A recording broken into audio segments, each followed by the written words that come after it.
回天香府的时候，史蒂夫的心情比来时好多了。来时他一路忐忑，不知道叶城葫芦里卖的什么药。回去的时候，一切都拨开云雾见月明。霍格维茨家族那一对冤种父子的事情，自己再也不用操心，只需要等他们在海上的视频放出，就可以打道回府了。叶晨也看出他心情好了许多，于是笑着问道：“史蒂夫，这趟来金陵一落地就把最重要的事情解决了，心里肯定很高兴吧？”史蒂夫笑呵呵地说道：“不瞒您说，来之前还在犯愁，万一什么都查不到，灰溜溜的回去，肯定会被人暗地里嘲讽。现在好了，等您这边把视频放出去之后，谁也不能埋怨我没把事情办好，只怪霍格维茨家自己耽搁了时机。毕竟都这么长时间过去了，人被转移到了中东也是他们自己的锅。”说着，史蒂夫又有些担忧地说道：“只是不知道我父亲到时候会不会再让我去中东找他们了。”叶晨笑道：“依我看，你父亲是不可能再把你安排去中东了。那地方现在正乱，人进了那里更是石沉大海。去那找人，人找不找得到先不说，你自己的安全也很难保证。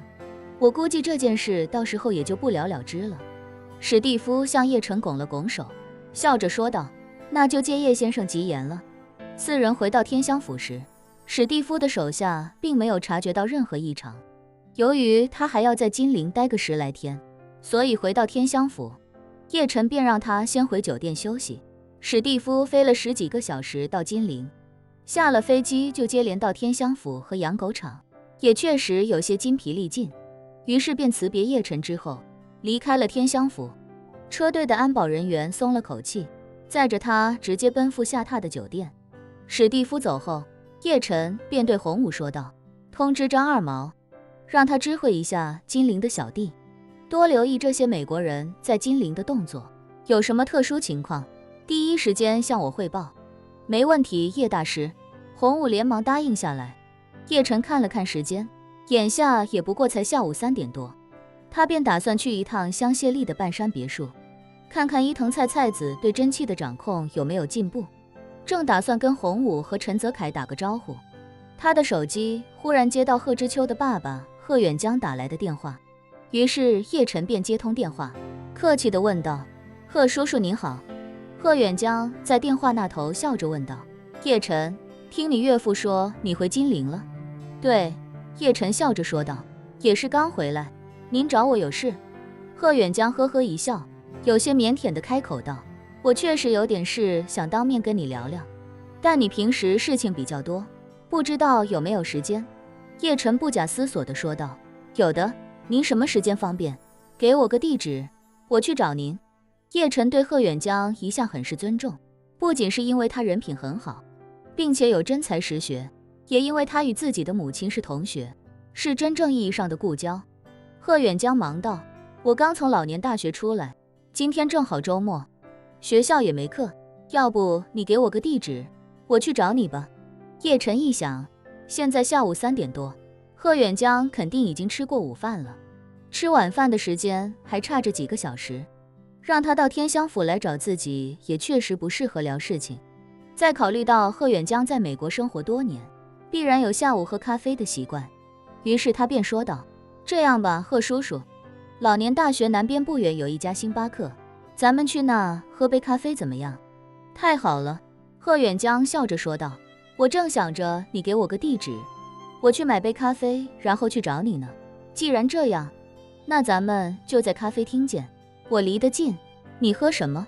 我提前给你点好。”叶晨笑道：“要一杯冰美式吧。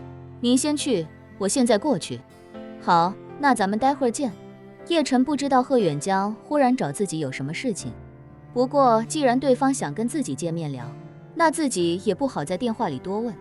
不过好在听起来不像是有什么难事，这也就让他放心了许多。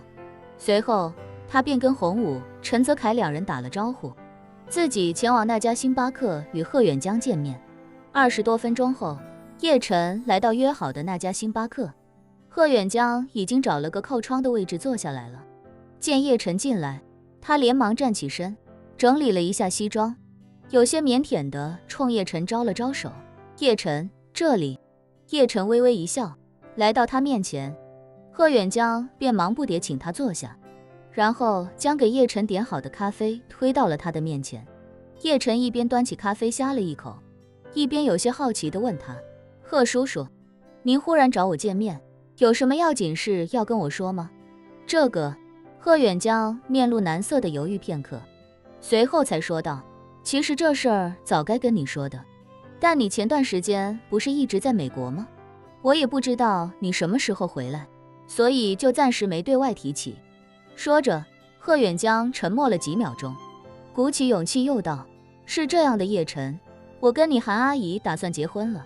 叶晨初听先是一愣，随即才非常开心地说道：恭喜您啊，贺叔叔，韩阿姨可是同龄人中不可多得的好伴侣，您这是捡到宝了。说罢，他有些八卦地问道：您和韩阿姨是什么时候决定要结婚的？贺远江有些不好意思地笑了笑，解释道：之前不是市里面组织我们去韩国搞文化交流吗？我就当众跟你韩阿姨表白了，她也接受了我。我们俩相处了一段时间之后，也确实都觉得对方很合适自己，再加上年龄也不小了，终身大事上也不想再耽误，所以就准备再进一步，组建一个小家庭。说着，贺远江继续道：上个月我跟你韩阿姨一起去鹿城玩了几天，我提前买了戒指，在海边向她求婚，她答应了。我们也都征求了双方子女的意思，无论是知秋还是保罗对这件事都非常支持，俩孩子都很优秀，也都不需要我们操心，都催着我们赶紧把婚礼办了。我就想等你回来，问问你的时间，我们的婚礼想请你来做证婚人。请我做证婚人？叶晨下意识地问道。贺叔叔，我是您和韩阿姨的晚辈，我做证婚人合适吗？贺远江认真道：我跟你韩阿姨的父母都不在了，而且在海外多年，也没什么交好的长辈。回金陵之后，说心里话，无论是我在的学校，还是你韩阿姨在的老年大学，身边的朋友同事，都多是一些功利心强又附庸风雅的人。真要说请他们中的任何一个做证婚人，我们俩都有些瞧不上。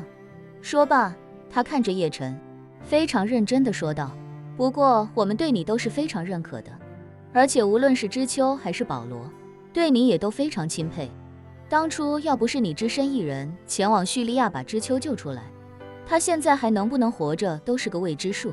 所以我们商量来商量去，这个证婚人就是你最合适了，还希望你不要拒绝。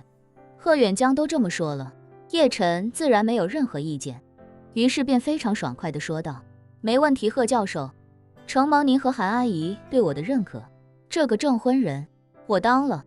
贺远江见叶晨答应下来，心情格外激动，连忙说道：那真是太谢谢你了，叶晨，之前你一直在国外，我不好意思打扰你，所以婚期还没有定。你看你最近还离不离开金陵？如果不离开的话，我就赶紧把婚期定一下，把办婚礼的酒店也选一下。叶晨便道：酒店您就不用操心了，白金汉宫的空中花园随时为您和韩阿姨准备，您选好婚期告诉我，剩下的我来安排。贺远江听完，冲叶晨抱了抱拳，认真道：叶晨，感谢的话，贺叔叔就不多说了，都在心里。叶晨笑着说道：您跟我什么时候都不用客气。贺远江又道：婚期方面，我个人的想法是越快越好，毕竟我跟你韩阿姨也都不年轻了，国内的世俗环境你也知道，跟国外又不太一样，你韩阿姨年纪也不小了，跟我在一起又不结婚的话，总是难免让人背后说闲话，所以我想早点把这件事定下来，也算是给你韩阿姨一个真正的交代。我刚才还看了一下黄历，下周6就是个好日子，回头我跟你韩阿姨沟通一下，她要没意见的话，我们就奔着这天努力。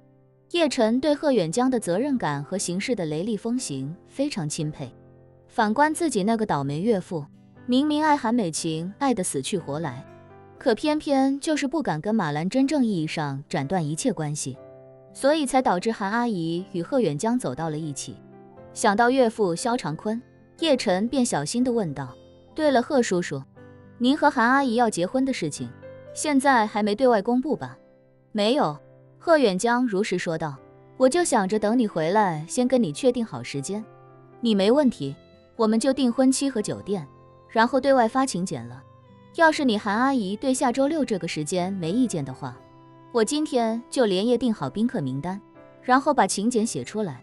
叶晨轻轻点了点头，不知道他和韩阿姨会不会给岳父萧长坤送请柬。不过韩阿姨既然在老年大学，与萧长坤算是同事，这件事只要公开，无论如何也瞒不过萧长坤。想到这里，叶晨心里不禁有些担心，自己那个岳父要是知道这个消息，怕是整个人都要崩溃了吧。